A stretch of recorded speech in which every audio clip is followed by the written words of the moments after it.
how are you all? I hope you all are doing good. Today we are going to study clothes people wear. We already know different types of clothes, different clothing habits. We will know about clothes worn by women around the country, clothes worn by men around the country, textiles, colors used in clothes, decorating the textiles. Clothes are one of our basic necessities. Clothes protect us from heat, cold and insect bites. We look smart in clothes. Clothes are worn according to the seasons and climatic conditions of the place where we live. Sari, turban, dhoti, lungi and dupatta are unstitched piece of cloth worn in different ways in different parts of the country. देखिए cloth जो है वो हमारी basic necessities हैं. Okay, clothes हमें protect करते हैं heat, cold, wind या फिर इंसेक्ट बाइट से. ओके, क्लोथ्स हमें स्मार्ट लुक देते हैं. क्लोथ्स हम पहनते हैं क्लाइमेटिक कंडीशंस के अकॉर्डिंग, सीजन्स के अकॉर्डिंग. ओके, सारी, टर्बन, धोती, लुंगी, दुपट्टा ये अनस्टिच पीस होते हैं क्लोथ्स के. ओके, इन्हें डिफरेंट वे में डिफरेंट तरीके से कैरी किया जाता है. Okay, clothes worn by women. A sari is an unstitched piece of cloth. It is made of different types of fibers such as cotton, silk and synthetic fibers like nylon and polyester. The fibers are woven into patterns and designs by weavers and the looms or in a textile mills. Thereafter, they are printed in attractive designs or embroidered. Okay, देखिए साड़ी जो है ये एक unstitched piece होता है जो कि women's पहनती हैं. ओके, नाउ ये डिफरेंट टाइप्स के क्लोथ्स में बनाई जाती है, cotton, silk, synthetic fibres, nylon या फिर पॉलिस्टर में. ओके, इसे वीव किया जाता है पैटर्न्स में और प्रॉपरली डिज़ाइन दिया जाता है और एक बहुत ही अट्रैक्टिव पीस बन के आता है. Okay, Sari is the national dress of Indian women. Sari is known by different names in different places in India. Women wear it different ways in different parts. देखिए साड़ी जो है इंडिया का national dress है women's का. Now ये different parts में India के different जगहों पे डिफरेंट तरीके से इसे पहना जाता है. Okay, Kashmiri women wear an unstitched piece of cloth called taranga and kasaba on their head and firan and on the upper body. देखिए कश्मीरी विमेन जो है वो अनस्टिच पीस ऑफ क्लोथ पहनती है अपने हेड पर जिसको वो तरंगा या फिर कसावा कहते हैं और फिरान पहनती है वो अपनी अपर बॉडी में. Similarly women in Punjab carry a long piece of unstitch cloth like called dupatta on their shoulders. इसी तरीके से पंजाब में भी जो लड़कियां होती हैं वो दुपट्टा कैरी करती है जो कि अनस्टिच्ड होता है. A dupatta is worn by a stitch dress called salwar kameez. Dupatta एक स्टिच ड्रेस जिसको हम सलवार कमीज बोलते हैं उस पर पहना जाता है. Okay, in Kerala a simple white sari worn as daily wear is called mundu. A white sari with golden border called kavani is usually worn on special occasions. A sari is called pudavai in Tamil Nadu and Siri in Karnataka. Women in Maharashtra pass the pleats on sari between the legs and tuck it in back like a dhoti. In all states the sari is worn with a fitted blouse. देखिए केरला में साड़ी को simple तरीके से पहना जाता है. वो simple white colour की होती है और डेली यूज़ में उसको पहनते हैं, उसे मुंडू कहते हैं. वाइट साड़ी गोल्डन बॉर्डर की तरह जो पहनी जाती है उसे कवानी कहते हैं. वो स्पेशल ओकेजन्स पर ही पहनी जाती हैं. ओके, तमिलनाडु में साड़ी को कुदवई कहते हैं, कर्नाटका में साड़ी को सीरी कहते हैं. महाराष्ट्र में जो विमेंस होती हैं वो साड़ी की जो प्लीट्स है उसे प्रॉपरली बना के अपने बैक साइड पर टक इन करती हैं. ओके, हर स्टेट में साड़ी डिफरेंट टाइप से पहनी जाती है और एक टाइट ब्लाउज के साथ ही पहनी जाती है, फिटेड ब्लाउज के साथ. देखिए केरला में, तमिलनाडु में, महाराष्ट्र में, कश्मीर में एंड पंजाब में किस टाइप की ड्रेसेस होती हैं. Women in Assam in East India wear mekhla chadar.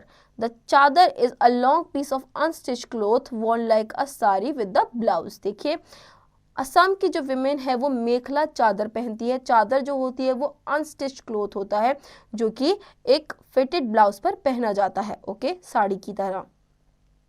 The dupatta is called odhni in Rajasthan and Gujarat. Odhni is worn with a blouse called kanchali and a long colorful skirt called Ghaghara. देखिए राजस्थान और गुजरात में unstitched cloth जो कि दुपट्टा होता है उसे ओढ़नी कहा जाता है, और ब्लाउज जिसको कंचली कहा जाता है वो एक कलरफुल स्कर्ट जिसे घाघरा कहा जाता है उसके ऊपर पहना जाता है। Okay, the women in northeast India also wear unstitched clothes. For example, women in Mizoram wear poansin around their waist like a skirt and carry a shawl called पोअन बेथ। देखिए विमेन जो कि नॉर्थ ईस्ट इंडिया में रहती हैं वो unstitch cloth पहनती है, जैसे कि मिज़ोरम में पोअनसिन पहना जाता है वैसे, और जो स्कर्ट होती है वो एक शॉल की तरह कैरी करते हैं उसे पोअन बेथ बोलते हैं। Okay, in eastern and north eastern states of India, women wear sari with a blouse or top. Beside these dresses, women also wear skirts and trousers, jeans and tops. देखिए eastern और north eastern India में women जो है वो साड़ी पहनती है, blouse एक top की तरह पहनती है ब्लाउज को। ओके, इन ड्रेसेस के अलावा जो विमेन है वो स्कर्ट्स, ट्राउजर, जीन्स और टॉप्स भी पहनती हैं। ओके, पोस्ट डू Write a sentence to describe each of the following: ghagra, mundu, तरंगा, दुपट्टा। ये आप खुद से करेंगे। Clothes worn by men. Dhoti is a traditional wear of men. It is known by different names in different parts of India. Dhoti is also an unstitched piece of cloth wrapped around the waist and legs and knotted at the waist. In India, dhoti is worn with a kurta. In South India, the dhoti is worn with a angavastram, which is an additional piece of unstitched cloth kept on shoulders. देखिए धोती जो है ये एक traditional dress है जो कि main के द्वारा पहनी जाती है। ठीक है, अब डिफरेंट पार्ट्स में डिफरेंट नेम से इसे जाना जाता है। इंडिया में धोती एक अनस्टिच पीस होता है क्लोथ का जो कि आपकी वेस्ट के अराउंड रैप किया जाता है लेग्स में, एंड देन नोट बांध करके वेस्ट में डाली जाती है। ओके, नॉर्थ इंडिया में धोती को कुर्ते के साथ पहना जाता है, साउथ इंडिया में धोती को अंग वस्त्रम के साथ पहना जाता है, और इसमें एक additional piece of unstitch cloth add किया जाता है शोल्डर्स पे। ओके, नीचे देखिए पिक्चर्स दिखाई हुई हैं, आपको पता चलेगा। ओके, वेस्टी तमिलनाडु में बोलते हैं, मुंडू केरला में बोलते हैं, अंग वस्त्रम साउथ इंडिया में बोलते हैं, और एक पीस ऑफ क्लोथ आपको दिखेगा शोल्डर पे unstitched. Okay, let's know most villagers in India who wear dhoti often carry a gamcha on their shoulders. Dhoti is also called lungi. India में मोस्टली लोग जो कि धोते पहनते हैं वो अपने साथ में एक गमछा लेके रहते हैं जो कि वो अपने शोल्डर्स पे कैरी करते हैं। धोती को लुंगी भी बोला जाता है। Men wear turbans that are made of unstitched cloth. Turbans are also pagdi, feta, peta and safa in different states of India. देखिए men जो है टर्बन्स भी पहनते हैं जो कि अनस्टिच क्लोथ से बनती हैं। अब पगड़ी, टर्बन को पगड़ी बोला जाता है, फेटा, पेता और सफ़ा बोला जाता है इंडिया के अलग अलग स्टेट्स में। Okay, different types of turbans देखिए किस तरह से दिखती हैं। Okay, young boys and girls wear different stitch clothes made on western styles. Young boys और गर्ल्स जो होते हैं वो वेस्टर्न स्टाइल्स के क्लोथ्स पहनते हैं, T shirt, trouser, shirt, jeans, frock, skirt and top. Okay, Textiles mean fabric or cloth. Different materials are used to make fabrics. Cotton is a common materials used in most clothes.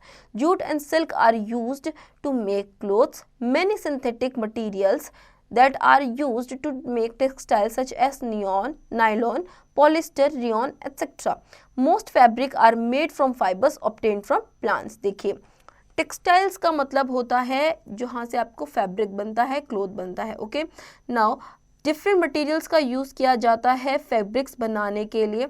Cotton जो है वो mostly use किया जाता है fabric बनाने के लिए। ठीक है, जूट और सिल्क का यूज़ किया जाता है क्लोथ्स बनाने के लिए, और आपके जो टेक्सटाइल्स हैं उसमें काफ़ी सारे सिंथेटिक मटेरियल्स यूज़ होते हैं जैसे कि नायलॉन, पॉलिस्टर, रेयॉन। ओके, और जो फाइबर्स हैं वो प्लांट से ही ऑब्टेन किए जाते हैं। Colours used in clothes. Dyes are used to color fabrics in different ways. They are both natural and artificial.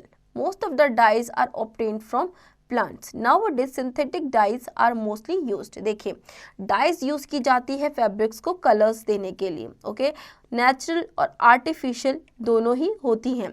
Okay जो डाइज होती है वो प्लांट से ली जाती है, कलर्स जो होते हैं वो प्लांट से लिए जाते हैं. आजकल सिंथेटिक डाइज भी आ चुकी हैं जो कि यूज़ होती हैं.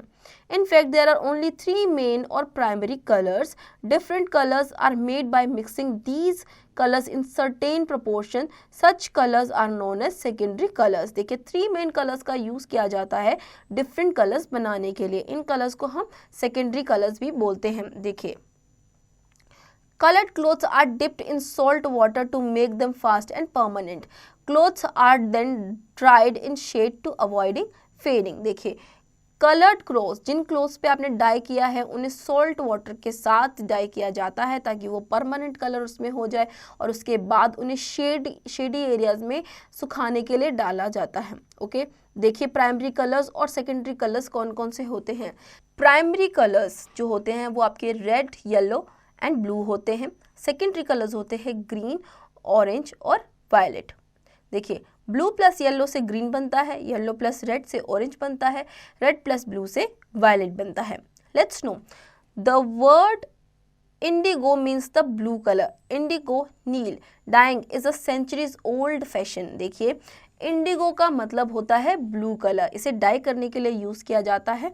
ओके ये बहुत टाइम से इसे ब्लू कलर को डाइंग के लिए यूज़ करा जा रहा है. Okay decorating the textiles. Different colours, designs and patterns are used to beautify the fabric.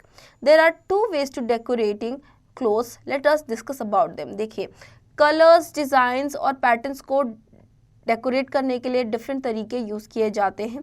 अब देखिए इसके बारे में जानते हैं. पहला है आपका tie and dye. In tie and dye, the cloth is tied tightly and thread at several points. Then it is dyed so that the tied portion gets either very little color or no color. After dyeing, the tied cloth is washed thoroughly, dried and opened. Beautiful designers are created in the way. Bandhani is the type of cloth dyed in this way, practiced in Gujarat and Rajasthan states. देखिए okay tie and die करने के बाद cloth कैसे दिखते हैं picture दिखाई गई है. इस टाइप के क्लोथ्स को लिया जाता है और उनको घुमा के, जैसे स्मॉल पोर्शन है उनको घुमा के फिर उसे टाई किया जाता है प्रॉपरली हर जगह से और उसमें स्मॉल अमाउंट में कलर डाला जाता है. और जब वो सूख जाता है तो उसे फिर खोला जाता है एंड ओपन करके आपको प्रॉपरली कलरफुल क्लोथ मिलता है. इस फॉर्म को, ये जो फॉर्म है जो आपको मिल रहा है इसे बंदनी बोला जाता है और ये मोस्टली प्रैक्टिस किया जाता है गुजरात और राजस्थान में. Okay vegetable block prints. A capsicum or a lady finger is cut into 2 halves. Color is applied to the cut portion and it is pressed on the cloth. Other vegetables can also be used to make different designs. देखिए capsicum या फिर lady finger को 2 halves में cut किया जाता है और उस पर कलर अप्लाई करने के बाद उसे पेस्ट किया जाता है किसी भी क्लॉथ के पीस पर. ठीक है इस तरीके से दूसरी सब्जियों का भी यूज़ किया जा सकता है कोई भी प्रिंट बनाने के लिए. Okay Sum up. An unstitched piece of cloth is used in many ways. Sari, a woman's wear, is worn in different ways throughout the India. Dhoti is a traditional wear of men known by different names. Turban is an unstitched cloth worn around the head that is known by different names such as pagri, petha and peta. Most textiles are made from fiber obtained from plants. Synthetic materials like nylon, polyester and rayon are also used to make clothes. Primary color mix is different proportions give us thousands of color. Fabric is decorated using various means like tie and dye और vegetable block prints. So students, I hope आपको ये chapter समझ में आया होगा. अब इसके exercise की प्रैक्टिस आप खुद से करेंगे.